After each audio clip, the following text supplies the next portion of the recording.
Hello दोस्तों, आज मैं आपको सलवार काटना सिखाऊंगी। देखो, ये मेरे पे 2.5 मीटर कपड़ा है। मैंने पहले इसे सही से बिछा लिया है और मुझे सबसे पहले इसमें से नीफा निकालना है। ठीक है, कपड़े नीफा का भी मुझे इसमें से ही निकालना है। तो अब देखिए, मैंने इसमें 8.5 इंच पे निशान लगाऊंगी। ठीक है, 8.5 इंच पे निशान लगाने के बाद में मुझे वो कपड़ा अलग करना है इससे। देखिए, अब मैं निशान लगा रही हूँ, अब ध्यान से देखना।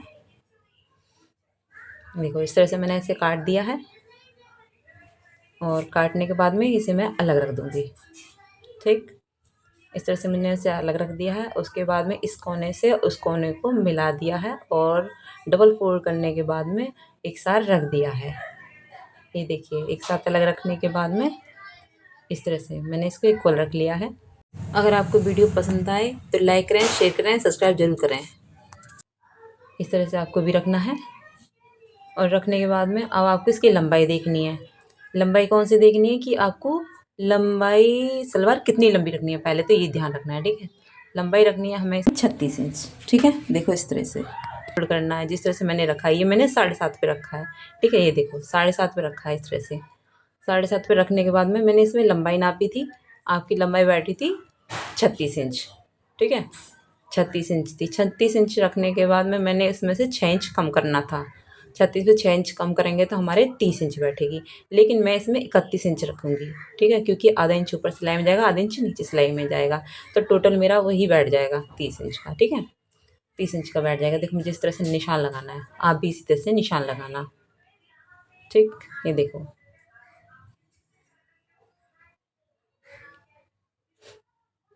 इस तरीके से देखो, पहले इंच टिप सीधा सीधा कीजिए।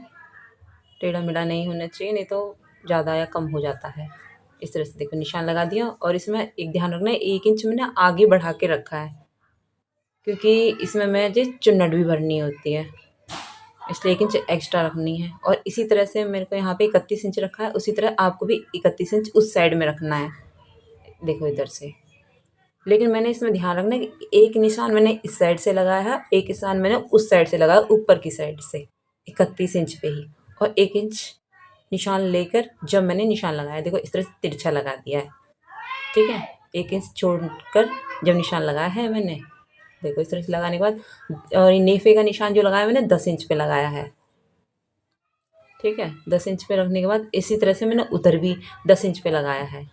और मैं आपको बता दूँ, इस तरह से आप ना कैसी भी सलवार काट सकते हो इसी तरह से आसानी से।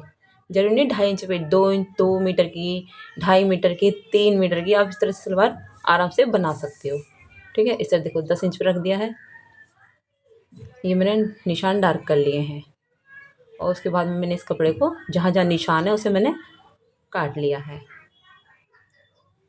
ये देखो, इस तरीके से मैंने इसे काट लिया है। ये नेफा है, ये नेफे का निशान था जो मैंने इसी भी अलग कर लिया है। और जो मैंने ऊपर से कटिंग करी है, सिर्फ 2 परतें ली हैं, ऊपर की नीचे कली अलग नहीं करी है। उसमें सिर्फ हम सीधे कली की टाइप की सिलाइयाँ कर लेंगे जिससे लगेगा कली अलग है।